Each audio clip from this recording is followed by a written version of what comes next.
At Healthcare Partners Medical Group, our mission is to provide the highest quality of healthcare to each and every patient. With 5 locations in Pahrump, we are local doctors you know and trust. We want to thank you for choosing us. Quality care starts here.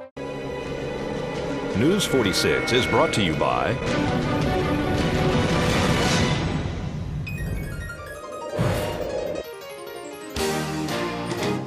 Healthcare Partners and Humana. News 46 is also brought to you by the Pahrump Nugget Hotel and Casino. Located at the intersection of Route 372 and Highway 160, you can call the Pahrump Nugget at 775-751-6500, or you can visit their website at www.pahrumpnugget.com. News is also brought to you by Barry Levinson and Associates, Pahrump's Bankruptcy Center. When it comes to important matters like bankruptcy, call an experienced, compassionate attorney. Call the Bankruptcy Center of Pahrump. Call 775-727-4747. Tonight on News 46, one is transported with injuries from a 2-vehicle accident. A truck almost makes it over the barricade on Blagg Road, and a diabetes walk to benefit locals. News 46 starts now. You're watching KPVM News 46 with Rick Vale and Rhonda Van Winkle. Local coverage from Deanna O'Donnell and news across Nevada with Janet Eric. News 46, local coverage you can count on.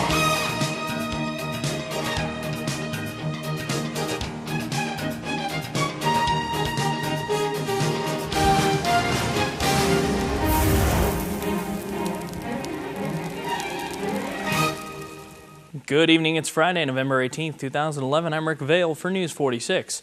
Topping our news tonight, Nye County Sheriff's Office school resource officers were notified by Pahrump Valley High School at noon yesterday that staff had a handwritten bomb threat that was located within the school.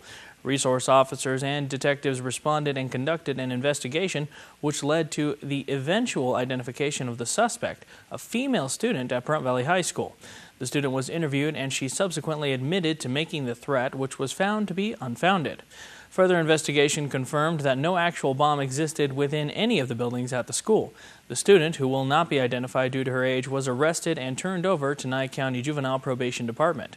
Anyone with information pertaining to this case is urged to contact the Nye County Sheriff's Office at 751-7000.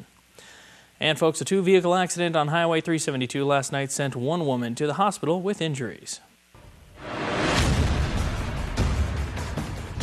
Tonight's accident report is brought to you by Stovall & Associates. Don't expect insurance companies to have your best interest in mind. Stovall & Associates cares. Let us help you if you have been involved in an accident.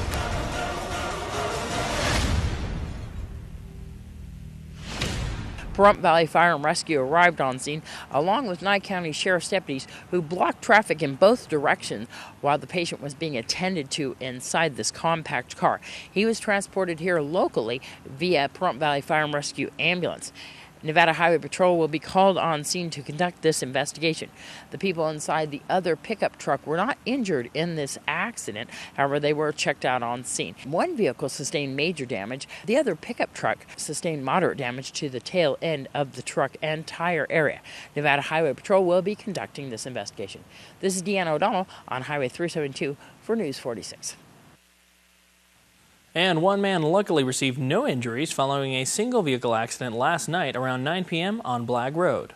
A single-vehicle accident on Blagg Road near Basin. Pahrump Valley Fire and Rescue responded to the scene along with street crimes units, Nye County Sheriff Tony DeMeo, and one marked vehicle to find this pickup truck almost completely over the barricade that prevents vehicles from traveling down Blagg Road because of the disrepair.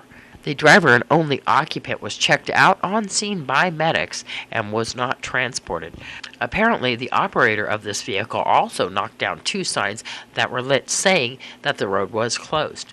It is not known at this point if the driver was impaired at the time of this accident. Nye County Sheriff's deputies are investigating. This is Deanna O'Donnell on Blagg and Basin for News 46. And Commissioner Gary Hollis responds to the rumor that he is behind the redistricting of Nye County. The the redistricting removes 2 of the commissioner's districts who have previously voted for him and gives him 1 that he has never had before. We also address accusations about his not getting a building permit for his garage that he built years ago. We did it right. We had a 7-member panel that went through 2 plans, and they presented 2 plans to the Board of County Commissioners, and the Osborne plan was the one that was picked. What do you think the personal attacks on you are about? I have no idea. You know, they talk about this building permit thing. Number one is I hired a contractor to build my garage. The contractor pulls the building permit, not me. But in this instance, I didn't need a building permit. The garage is connected to the house, which doesn't require a permit, and you can check with building and safety. And you think that all these attacks on you are coming because of the Yucca Mountain thing, possibly because Yucca Mountain, you're making kind of some waves as far as Yucca Mountain is recently. Oh, I certainly wouldn't put it past some people to use any technique that they can to shut me up or try to shut the program down. But, you know, when you're an elected official, you have to take the heat. This is a good program. I think Yucca Mountain can be built and operated safely, and I would be the first one to object to it if I thought it was not safe, because my grandchildren and children live in this community, and I would never put them in harm's way, and I never put the citizens of Nye County in harm's way. That's right. And then as far as your campaign is concerned, do you expect more attacks like this coming closer and closer to your campaign? Absolutely. I expect that everything that they can throw at me will be thrown at me. But I have faith in the voters, the people in the district that know me, that I go out and I try to do things and I try to get things done. And I think the voters will disregard all this stuff that's thrown at me. They know where it's coming from. Well, it seems so simple, giving a cuddly bear to a kid, but sometimes it builds a bridge to help in some uncomfortable situations. Electa Hewitt was 52 years old and a mother of a special needs child. Today, the Seroptimists gave an award, the first annual, for Electa Hewitt for a mother of a special needs child. We're going to speak to some of the members of the Seroptimists. This is our Hug-A-Bear project, and every bear that is purchased for $15, we in return donate another bear to the CASA program to go to children that are taken into the foster program. So he is kind of a fundraiser / new project for us. We actually have limited quantities available, and he's very cute. He actually says Seroptimist and has our logo Best for Women on there to help spread a little bit more about Seroptimist and spread some love to children who need it. And he will be available at our next poker tournament at the Nugget. Yes, on the 20th of November, Seroptimist is a partner with the Nugget. We're the nonprofit partner with the Nugget, and they do their Chips for Charity, and it's to raise money to provide a Christmas for the families in Pahrump that are out of work or, you know, in dire needs. So this is our second year doing it, and when we talked to Jeff, I asked him, can we also do the bears, have our bears there, because this way we'll end up supporting 2 projects at the same time. So that's the 20th, and it's the Chips for Charity at the Nugget, and it's usually in the event center because it draws so much attention. You went to it last year, Deanna, you were there. And they're expecting up to 100 people, and it's a way to get the bears out, but it's also a way to raise funds so that we can make sure that everybody has a good holiday season. And Pahrump is really in bad situation right now, so this is a great opportunity to support those families in the most in need. So, can people buy into that poker tournament right now? Do they need to call the Pahrump Nugget? They can call the Pahrump Nugget. It's a $60 entry fee. 25 goes towards the prize pool, and 25 goes towards the purchasing of the Christmas items. The other thing is a lot of the people, when they come into and $10 goes to the Nugget to help defray expenses because they bring in food. Yeah. There are also a lot of the people, when they enter the tournament, they'll bring toys and gifts with them. One of the guys who plays in it every year literally brings a truckload of toys. So it starts the day of the tournament with the things growing, and then after it's over, then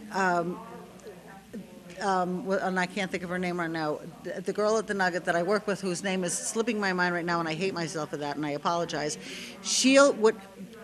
The families we contact that are part of the program that are given the gifts, they're asked to give a list of things that they want. Yeah. So whatever has not come in that truckload and all the gifts brought, then they go out and purchase the stuff for them. It's a fabulous, fabulous project. And as we head into our first break, here's Jeff Simmons from the Pahrump Nugget to give us the latest for this weekend and all next week at the Nugget. Hi, I'm Jeff Simmons here at the Pahrump Nugget Hotel Casino. A few things in our casino. We have live music on our stage bar every Friday and Saturday from 7 to midnight. Come on down, enjoy some music. And then we have our cash drawings every Friday and Saturday, starting at 4 o'clock, once an hour, 4, 5, 6, 7, and 8. We'll have one $200 cash drawing. And at 9 o'clock, we'll have a $1,000 cash drawing, plus all the rollover stuff will be on the 26th of November. And we'll have a $3,000 drawing plus all the rollover unclaimed prizes. And that's every Friday and Saturday, 4, 5, 6, 7, and 8, and 9. Then bingo, we have our lower buy-ins every day at the 11 and the 1 p.m. sessions. We have no split pots every day at the 9 a.m. and 9 p.m. sessions. And if anybody wants to check out our cash balls and all of our progressive, you can go on our website, www.PahrumpNugget.com. Click on bingo, gaming, and bingo, and it lists all of our cash balls, all of our progressives, and tells you where we're at. So come on down, enjoy some good music, and a lot of fun here at the Nugget. Looking forward to seeing you. Bye. News 46 is brought to you by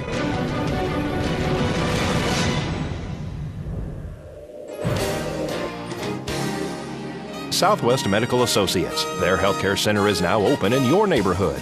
Southwest Medical Associates. Now that's powerful medicine.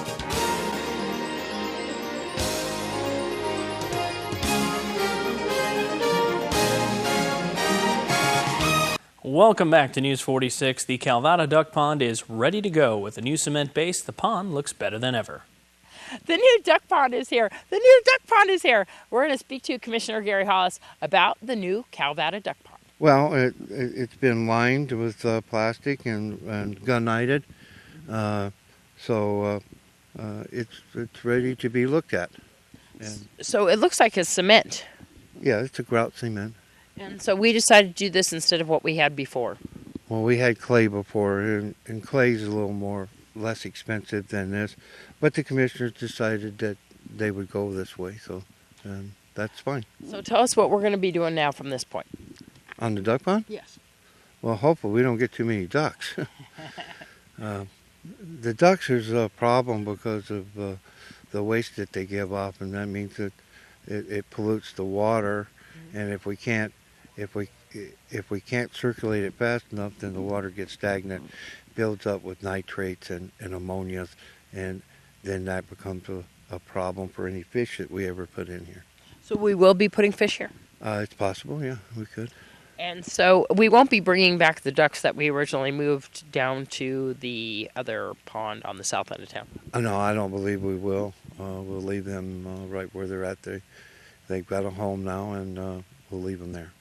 And so we're hoping to keep this as clean and as sparkling as it is right now, or at least close to it. I know we have a pump system here too, as well. Yes, we're going to have a water feature on the far end there, which will pump the water from here up to the water feature, and that will keep the circulation of the pond. So are we putting any more things on the side areas over here, or is this going to be that'll be up to the commissioners what we do in the future. Things revolve around what the public brings to us, and then we do other things. Will this be the water level that we're going to be keeping it at? As far as I know, that'll be it. And when do you think we'll be introducing the fish? I have no idea. We'll talk with the state fish and wildlife people and see if they are willing to put some fish in here. Wonderful. And so this area can be used now, right? I know we've had a lot of weddings here. We've had parties here. Sure. You just have to get with building and grounds, and if your project is all right and you have the insurance to have your wedding or your event here, yeah, I mean, that's what this is for. It's for everybody to enjoy, and we want everybody to enjoy it. This is Deanna O'Donnell in the Calvada Duck Pond for News 40. Well, kids can make amazing changes in this world. One teen, August Gumier from Pahrump, has done just that. Here's August to invite you to join tomorrow's Diabetes Walk. This is our second year doing it. You're welcome to come out at any time. It's really good. It's helping diabetics throughout the whole community of Pahrump. You yourself is a diabetic. Yes, type 1 diabetic since 2 years old, and I'm now 13. There you go. You just came back from diabetes camp. Yes, I did recently, and it really helps children with diabetes cope with what they're going through, how they can deal with it through their teenage age, and how little kids can deal with it. This is going to happen at the Pahrump Powwow Saturday morning at 8 a.m. The reason why we have it is because a lot of American Native Indians are diabetics. Yes. The registration starts at 8. The walk officially starts at 9. But yes, diabetes is actually the #1 killer in Native Americans. And you actually started this walk, didn't you? Yes, I did, with the help of my grandma. Wonderful. Tell a little bit about how people can participate. You can just come on down and register at 8 a.m. It'll really help if you come down because we're going to be walking around the park. So you guys kind of walk in a circle around the park? Yes. How long does it last for? About an hour. How much is the entry fee? Donation only. You can come on down for free. People can donate all the time to the Diabetes Association or to this walk? You can do both. There's a site, diabetesnv.org, that you can donate to any camper that you can choose. And you can also donate to this walk, which will go to the NDA. So if people want to show up at Petrick Park during the time of the walk, they can donate directly? Yes, they can. For more information, who should they call? They should call my grandma at 775-751-1529, and also the NDA at 1-800-379-3839. And everybody knows your grandma, D Painter, D Specialties? Yes. Well, here's Eileen at West Star Ranch, who's looking for a new home for this great dog. Save a Pet is generously brought to you by Auto World at 727-8000 and Greenspan Brokerage at 751-6200. Put the green team to work for you. Hi, I'm Eileen. I'm here at West Star Ranch Animal Rescue, and with me today I've got Buster. And Buster is about 2.5 years old. He's a pit bull mix, very friendly. He's still young, so he's got a lot of friskiness in him. But come and see him anyway over at 780 East Mance. Our phone number is 727-9273. Save a Pet is generously brought to you by Auto World at 727-8000 and Greenspan Brokerage at 751-6200. Put the green team to work for you. And folks, don't go anywhere because we're going to have Zach Fuentes with a look at your 7-day forecast right after the break.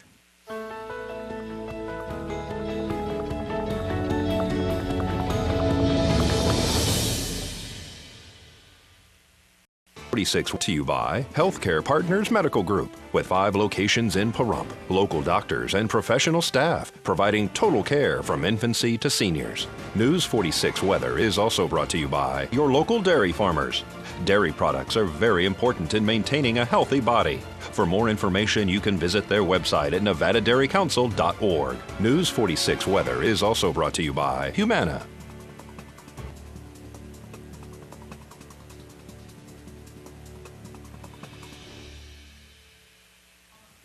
Hey, welcome back to News 46. I'm Zach Fuentes here. We had partly sunny skies today, just a little bit of clouds out there, but it was mostly, for the most part, sunny. Our high was 67 degrees, and our winds came out of the south-southwest at 13 miles per hour. Our gusts were all the way up to 35 miles per hour, and that's a big difference from what we've had this week. It's been 6 or 8 miles per hour, not much at all, but today was very different, obviously, if you've been outside at all. Our pressure was at 29.66, and our UV was at 3, moderate. Our humidity was at 31%, and our sunrise was at 6:23 a.m. Our record for today was 79 degrees back in 1949. And tonight, looks like we're going to have some partly cloudy skies, a low of 44 degrees, and our winds to come out of the south-southwest still at 9 miles per hour. Gusts are going to go down, but only just a little bit at 29 miles per hour, and our humidity is going to go up at 49%. The sunset is going to be at 4:34 p.m., and our record for tonight was 23 degrees back in 1958. Tomorrow we're going to have partly sunny skies once again. If it's anything like today, it's not even worth me putting that cloud right there. Our high is going to be 60 degrees, and our low is going to be 43 degrees. Our winds are going to come out of the south at 7 miles per hour, and our gusts are only going to be at 12 miles per hour, so we're going to go back to our norm for this week anyways. Our UV is going to be at 3 moderate, and I know you guys at home are probably telling me, tell me something new, Zach. I know it's always at 3, but it might go up, it might go down, we'll see. Our sunrise is going to be at 6:25 a.m., and our humidity will be at 35%. Sunday looks like we're going to have clouds, but Monday and Tuesday we're going to be sunny. Wednesday and Thursday we are going to have clouds as well, especially Wednesday it looks like. Our highs are going to be mostly in the 60s except for Sunday when we do go into the 50s a little bit there at 58 degrees. Our overnight lows for the most part are going to be in the 30s with our highest being at 37 except for tomorrow where we are going to be in the 40s at 43. And today's worst weather was in Paris Peak, Idaho, where it was snow and cold. Back to you. Thank you very much, Zach. And folks, just a couple quick announcements now. The Desert Greens community at Wilson and Lola will be holding their annual craft fair beginning tomorrow morning at 9 until 3 p.m. The 13th annual Pahrump Powwow is tonight and all weekend long at Petrick Park at the corner of Basin and Highway 160. Come and join in the fun. The Diabetes Walk also begins at 8 a.m. The last race of the season is tomorrow at Pahrump Valley Speedway. Races begin at 1 p.m. For more information, go to PahrumPValleySpeedway.com. And folks, that's going to do it for this edition of News 46. I'm Rick Vale, and from everyone up here in the Hill at KPVM, we wish you a safe evening, a great weekend, and we'll see you here again on Monday night. Until then, good night, Pahrump.